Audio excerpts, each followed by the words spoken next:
సరదాగా సాయంత్రం అలా కూర్చుంటే ఆధార్ సెంటర్ నుంచి కాల్ వచ్చింది. మీ ఆధార్ వెరిఫికేషన్ అవుతుంది అప్డేట్ అనేసి. సో, మేమైతే ఆధార్ సెంటర్‌కి వెళ్ళి అక్కడ వెయిట్ చేస్తున్నాము. నేను ఫస్ట్ పెట్టిందయితే రిజెక్ట్ అవ్వడం వల్ల నేను మరొకసారి అయితే పెట్టాను. సో, అయితే వాళ్ళు 4, 5 డేస్ తర్వాత అయితే మళ్ళీ రమ్మన్నారు. సో, పనిలో పనైనా ఐ చెకప్ కూడా వచ్చాను. నేను కాలేజ్ చదివినప్పటి నుంచయితే నాకు ఈ సైట్ అయితే ఉంది. సో, నేనైతే నెగ్లెక్ట్ చేశాను.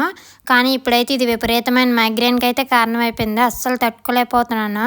అందుకనేసి ఈసారి ఎలాగైనా స్పెక్స్ వేపించుకుందామని ఫిక్స్ అయిపోయాననమాట. అసలు ఈ లాంగ్ సైట్ ఏంటో అసలు ఎండ వైపు చూడలేము. ఎండలో కాసేపు నించున్నా సరే విపరీతమైన మైగ్రేన్ అయితే వస్తుంది. చాలా చిరాకుగా అయితే ఉంటుంది. సో, నేనైతే ఒకదాని తర్వాత ఒకటి ట్రైల్ వేస్తున్నాను స్పెక్స్.